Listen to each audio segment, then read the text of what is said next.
Ketika kita koordinasi dengan Dinas Sosial Pringsewu, ternyata disuruh nunggu dan disuruh nunggu lagi.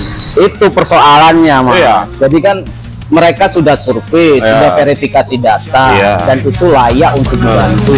Birokrasi rumit, bikin sakit hati, rakyat menunggu hingga Calon Bupati terpilih Rianto Ungu memiliki visi misi yang salah satunya adalah reformasi birokrasi. Anda sebagai masyarakat Kabupaten Pringsewu mungkin kan ada pendapat nih. Kalau saya sih sebagai masyarakat biasa tentunya senang dengan apa yang melibatkan orang banyak, terutama itu tentang kesehatan. Karena sangat penting sekali, sangat mendasar sekali. Dari mulai usia baru lahir sampai tua itu pasti berobat. Dan kebetulan saya sendiri pernah mengalami beberapa kejadian. Kejadian apa itu, Mas? Pada waktu itu saya berobat ke rumah sakit. Ya. Nah, berobat di rumah sakit, saya menggunakan BPJS Mandiri. Tetapi apa yang terjadi di saat kita mendaftar berobat itu, kita harus menunggu kurang lebih sekitar 2 minggu lagi tanpa sesuatu yang jelas. Itu di Pringsewu rumah sakitnya.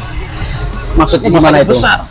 Jadi kalau berobat hari ini itu harus menunggu di 2 minggu lagi. Kuotanya sudah terpenuhi. Alasan dari pihak rumah sakit. Nah, setelah saya cross check, mana daftar antriannya, ya kan? Terus mana daftar tunggunya, kok bisa sampai 2 minggu sampai 12 hari. Ternyata dari pihak manajemen nggak bisa membuktikan. Nah, bagaimana kalau orang tersebut orang tua, rumahnya jauh di pelosok, harus naik ojek, harus jalan kaki dengan uang yang pas-pasan, harus nunggu 2 minggu, nunggu mati dulu orang itu, kan bahaya sekali. Berarti kaitannya dengan reformasi birokrasi ini apa? Ya, segera dibenahi, segera dimulai pembenahan itu, terutama yang menyangkut masalah masyarakat banyak. Ya, saya berharap dengan bupati yang baru ini ya itu akan terjadi. Ya. Pelayanan-pelayanan yang menyenangkan lah. Pelayanan prima lah ya. Pelayanan prima menyenangkan, kan dari manusia untuk manusia. Kalau seperti Mas Wasi sendiri yang sepertinya aktif di sosial, dengan adanya visinya atau misinya daripada Pak Bupati terpilih, itu kan salah satunya reformasi birokrasi. Apa pendapatnya?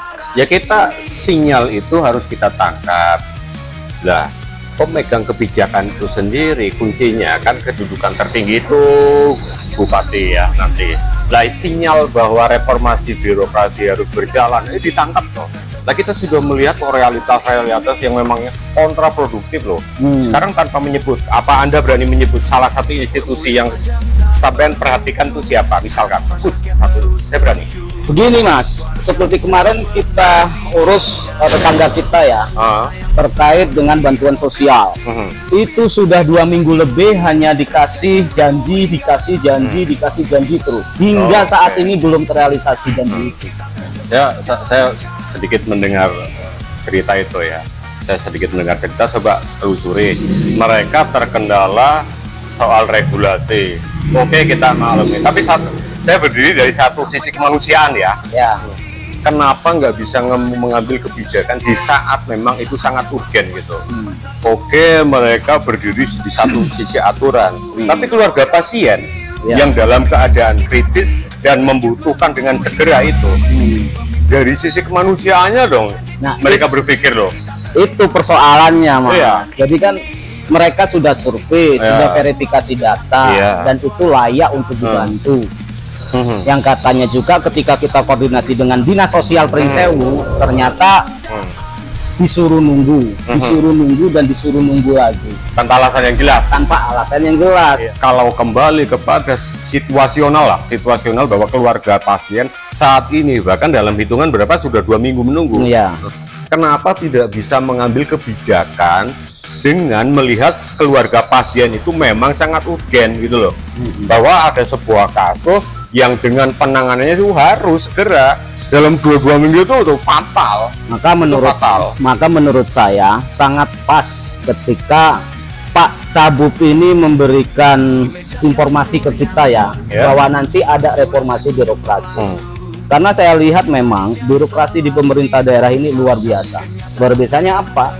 Yang seharusnya mudah itu dipersulit.